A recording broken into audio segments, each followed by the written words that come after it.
नमस्कार दोस्तों। एक प्रश्न अक्सर पूछा जाता है परीक्षाओं में, खासकर न्यायिक परीक्षाओं में, कि किन भूमियों की चकबंदी नहीं हो सकती है। कतिपय भूमियाँ ऐसी होती हैं कि उनकी चकबंदी नहीं की जा सकती है। अब जो लोग नए हैं वो ये सोचें कि चकबंदी क्या होता है, ये कहाँ इसका प्रावधान है। तो उत्तर प्रदेश जोत चकबंदी अधिनियम 1953 में चकबंदी को परिभाषित किया गया है।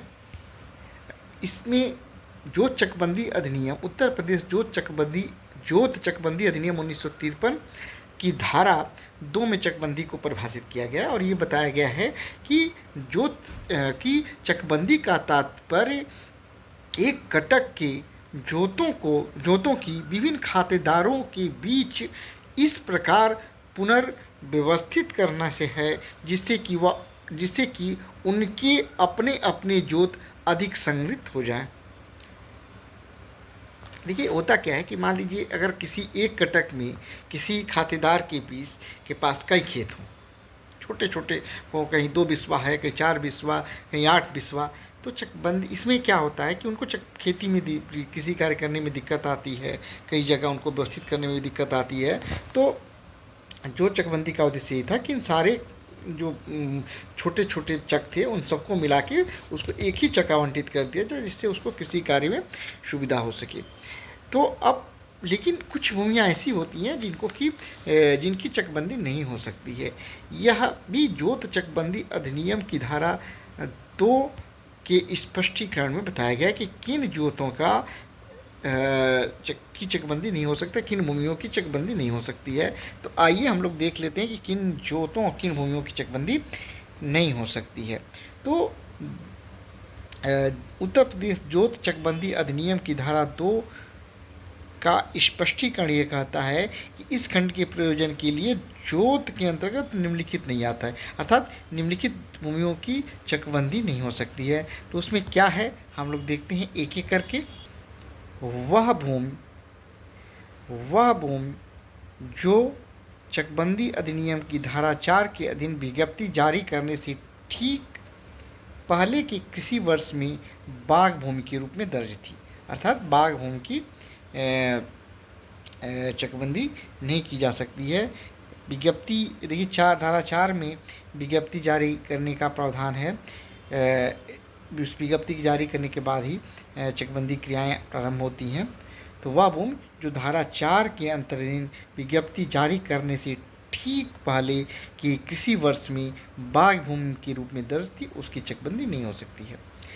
दूसरा, वह भूमि जिसमें बाढ़ का पानी आया करता है या जिसमें अत्यधिक कटौती होती है। जैसे कि आप देखते होंगे कि नदियाँ आती हैं कई बार बाढ़ के कारण, उनकी स्थितियाँ गड़बड़ हो जाती हैं, बहुत कटाव होता है, तो ऐसी भूमियों की चकबंदी नहीं होती है। वह भी भूमि दूसरा क्या हो गया, वह भूमि जिसमें बाढ़ का पानी आया करता है तथा जिसमें अत्यधिक कटौती होती है, अत्यधिक कटाव होता है। तीसरा जो है ये है कि 1951 की उत्तर प्रदेश जमींदारी एवं भूमि व्यवस्था अधिनियम की धारा 132 में उल्लिखित है।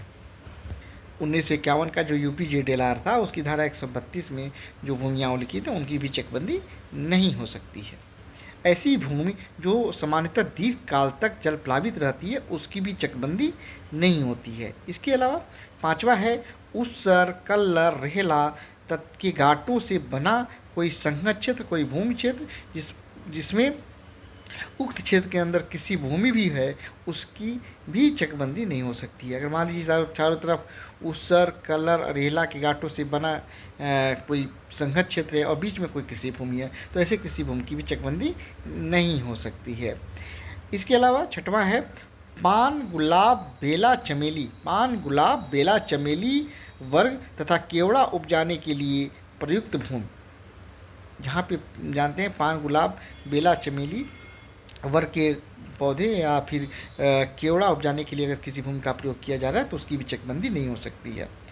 तो ऐसे अन्य क्षेत्र, इसका जो सातवां है वो कहता है कि ऐसे अन्य क्षेत्र जिन्हें चकबंदी संचालक चकबंदी के प्रयोजन के लिए अनुपयुक्त प्रख्यापित करे। ये एक विस्तृत प्रावधान है।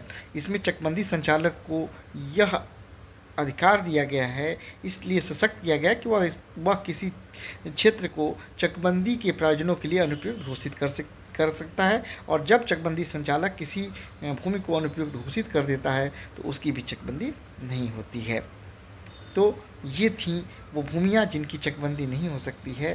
मुझे उम्मीद है कि जानकारी आप लोगों को अच्छी लगी होगी और आपके आगामी परीक्षाओं, अभी ये जेस होने वाला है और बहुत सारे एग्जाम्स होने वाले हैं, उनके लिए उपयोगी होगा।